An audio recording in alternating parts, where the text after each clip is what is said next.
अहिल्यानगरमध्ये खळबळ. या बँकेने बचत गटाच्या महिलांच्या बँक खात्यात लाखोंचा केला अपहार. अहिल्यानगरमधून बचत गटांच्या महिलांच्या बँक खात्यात लाखोंचा अपहार बँकेच्या कर्मचाऱ्याने केल्याचे समोर आले. राहुरी खुर्द येथील ॲक्सिस बँकेच्या शाखेत एका कर्मचाऱ्याने स्वतःच्या अधिकाराचा गैरवापर करून बचत गटाच्या 29 महिला ग्राहकांच्या बँक खात्यातून एअरटेल पेमेंट बँकेच्या मदतीने 7.5 लाखांचा अपहार केलाय. याबाबत quest corp limited general manager Shridhar Madhukar Bhor यांनी राहुरी पोलीस ठाण्यात फिर्याद दिली आहे. जुलै 2024 ते ऑक्टोबर 2024 दरम्यान आरोपी पोपळघट याने एअरटेल पेमेंट बँकमध्ये स्वतःचा मोबाईल नंबर वापरून कर्जाचे अर्ज भरतो आहे असे सांगून सर्वप्रथम बायोमेट्रिकद्वारे ग्राहकांचे बचत खाते उघडले. खात्याचा नंबर आल्यावर ॲक्सिस बँकेच्या कर्जाची प्रक्रिया पूर्ण केली. ती कर्जाची रक्कम एअरटेल पेमेंट बँकेत वर्ग करून घेतली.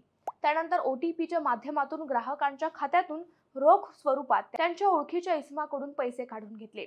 29 ग्राहकांचे बचत गटाच्या माध्यमातून त्यांची सर्व कागदपत्रांची पूर्तता करून व स्वतःच्या अधिकाराचा गैरवापर करून एअरटेल पेमेंट बँकेच्या मदतीने 7,53,792 रुपये रकमेचा अपहार करून त्यांची फसवणूक केली आहे. या प्रकरणामुळे बचत गटांच्या महिलांत खळबळ उडाली आहे.